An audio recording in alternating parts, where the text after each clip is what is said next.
মধ্যপ্রাচ্যে সূক্ষ্ম ভারসাম্য বজায় রেখেছে রাশিয়া। একদিকে তারা ইসরায়েলের সঙ্গে ঘনিষ্ঠ সম্পর্ক বজায় রাখছে, অন্যদিকে ইরানের সঙ্গে শক্তিশালী সামরিক সম্পর্ক গড়ে তুলছে। মধ্যপ্রাচ্যে ক্রমবর্ধমান উত্তেজনার মধ্যে ইরানের পারমাণবিক স্থাপনাগুলোয় আকস্মিক বিমান হামলা চালিয়ে যুক্তরাষ্ট্র নিজেদের সরাসরি এই সংঘাতে জড়িয়ে ফেলেছে। এমন পরিস্থিতিতে ইরান ইসরায়েল সংঘাতে রাশিয়ার ভূমিকা স্পষ্ট করলেন দেশটির প্রেসিডেন্ট ভ্লাদিমির পুতিন। রাশিয়ার রাষ্ট্রীয় সংবাদ সংস্থা তাসের খবরে বলা হয়েছে, মিত্রদের প্রতি মস্কোর প্রতিশ্রুতি নিয়ে যারা প্রশ্ন তুলেছেন বা তুলছেন তাদের উস্কানিদাতা বলে আখ্যায়িত করে প্রেসিডেন্ট পুতিন বলেছেন তিনি ইরানের দীর্ঘদিনের মিত্র। পুতিন বলেছেন, মধ্যপ্রাচ্যের মিত্রদের সঙ্গে রাশিয়া একটি সূক্ষ্ম ভারসাম্যপূর্ণ সম্পর্ক বজায় রেখেছে।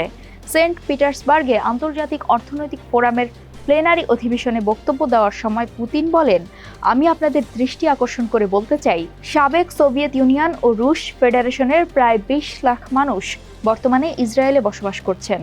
এটি আজ বলতে গেলে প্রায় একটি রুশভাষী দেশ এবং নিঃসন্দেহে রাশিয়ার সমসাময়িক ইতিহাসে আমরা সবসময় বিষয়টি বিবেচনায় রাখি। পুতিন আরও বলেন, রাশিয়ার জনসংখ্যার প্রায় 15% ইসলাম ধর্ম অনুসরণ করেন এবং মস্কো ইসলামিক সহযোগিতা সংস্থা ওআইসির একটি পর্যবেক্ষক সদস্য।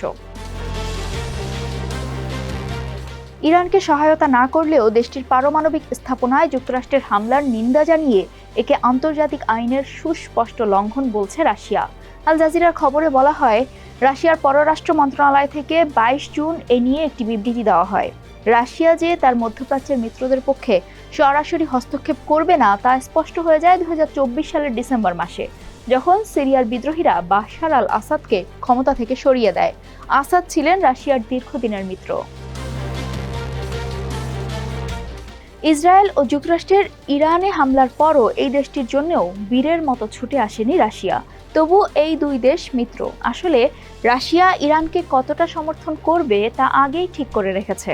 পুতিনের পশ্চিমা বিরোধী মনোভাব ইরানকে গুরুত্বপূর্ণ মিত্র করেছে, কিন্তু পুতিনের আরও কিছু স্বার্থ আছে। ইসরায়েলের সঙ্গে পুরনো এবং জটিল সম্পর্ক, আবার তেলের দামের ক্ষেত্রে ওপেকের সঙ্গে সমন্বয়ের প্রয়োজন।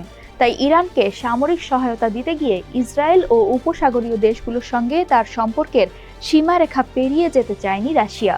তাছাড়া রাশিয়া ইরানের জন্য নিজেকে সামরিক জটিলতায় ফেলতে রাজি নয়, বিশেষ করে যখন তারা ইউক্রেন যুদ্ধেই পুরোপুরি ব্যস্ত।